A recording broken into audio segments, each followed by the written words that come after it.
Hey guys, I'm Andrew. I'm going to talk to y'all about starting a fire with a ferrocerium rod.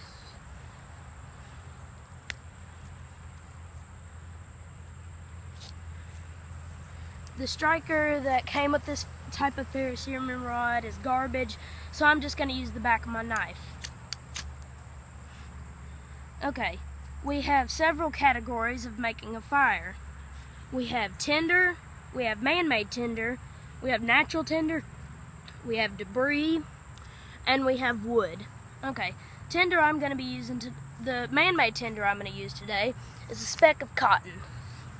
The natural tinder I'm going to use is some dead dry grass. See, it's pretty nice. I'm going to rough that up a little bit. You know, you just grab it in your hands and shake it, and that way it makes it more fibrous and it'll catch a lot easier once you light your man-made tinder. Or if you're the type of guy that likes to go hardcore, you can just use man-made natural tinders. It is a little bit harder. I've done it. I like to do it sometimes, but sometimes I just like to use cotton. You know, it's a little easier. And then I have my debris. I have a good little pile of leaves, and I have a pretty good bit of pine needles. Okay, and my wood, the first set of wood, you want to start out with really small stuff, really small. And I can't emphasize that enough, because if you start putting a little bit larger sticks on, maybe sometimes they aren't going to catch, and then that's bad times. You just wasted your cotton. So I'll get into that in a little bit, and then you get into a little bit bigger stuff, and then you start to use bigger stuff, and then there's the fuel wood, which is like, you know, the size of my wrist to upper arm. And that's normally about the size. That just keeps the fire going. But that small stuff will make some really ferocious flames. It'll help give our fire that good start in the beginning stages. So let's get to the fire. Okay, I'm going to take my man-made tinder and I'm going to spark it.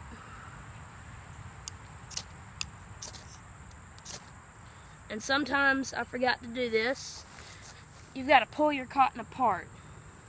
Also, clear out your area before you start a fire. We don't want to start forest fires. That's not good. Mother Nature will hate us.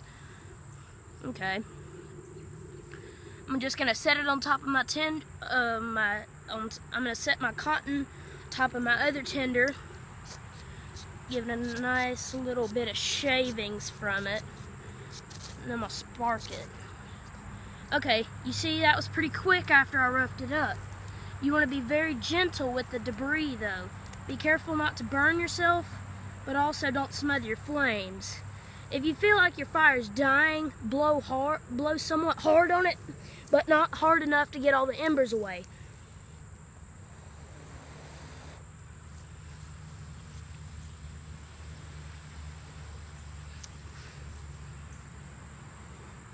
Okay, maybe I'll give it a few extra sparks on my natural tinder too, because that cotton is still kind of has an ember, so I'm going to spark that cotton a few times. I'm going to rough it up a little more. It's kind of charred, doesn't look too good, but maybe it'll work. Maybe it'll work. Okay, it caught up a lot better that time. It's doing a lot better. And see, you just put your debris on there. And you got to be very gentle with the debris, as I said. You don't want it to start dying out.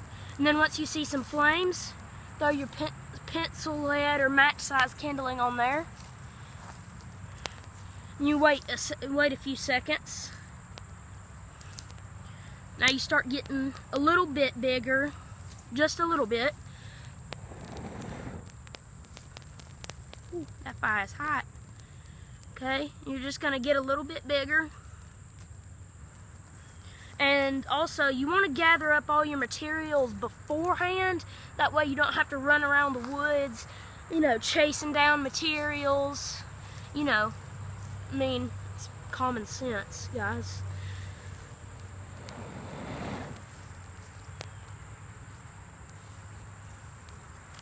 Okay, we'll see if this will start up. Okay, it's doing okay right now. Some of those smaller sticks have caught on. You know, you can even use some, like, if you find some dead, what do you call it? Bark from trees, like little thin wispy bits of bark. That's also good, and it'll burn pretty good. And then see how my fire's dying down a little bit, but there's still a little bit of flame. I want to blow on it a little bit easily and get it to start back up some more. And do this act over and over until you feel that your firewood is starting to burn a lot better.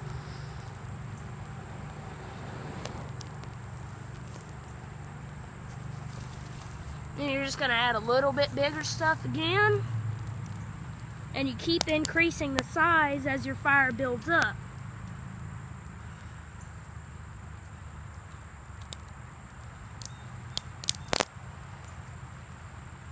And make sure not to smother the fire though.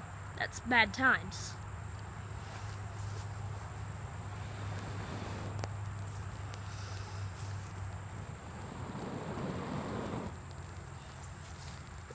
You see, now we've got a good sustainable fire. You just gotta keep adding wood, keep adding wood.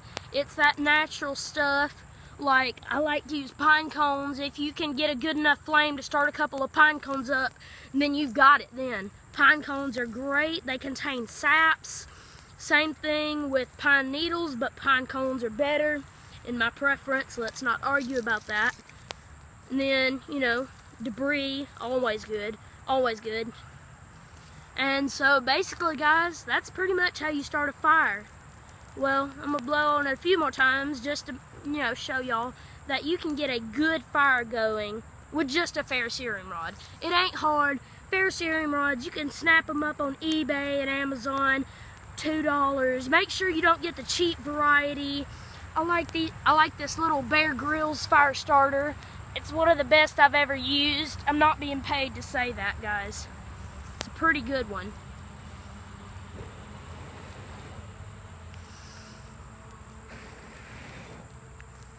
Well, I hope this was informative, and I hope y'all subscribe to Survival Experts 101. Thanks for watching.